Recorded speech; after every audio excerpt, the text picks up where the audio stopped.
निशा द्रव्य तथा अपमिश्रित विषाक्त मादक द्रव्य विरोध में एक सचेतनता रथर है शुभारंभ।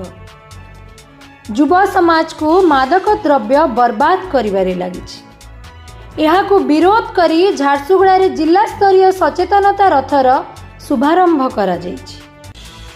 एही सचेतनता रथ को जिला कार्यालय परिसर रे अतिरिक्त जिलापाल ब्रजबंधु भोई पताका देखाई शुभारंभ करथिले।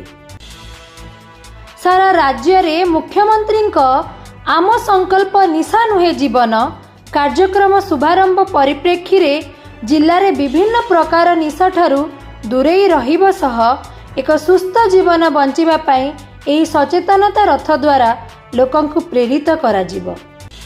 लोके एहा द्वारा सचेतन हेबे एवं मादक द्रव्यता दूरेई रहिबे बोली एही सचेतनता रथ द्वारा प्रयास करा जायछि।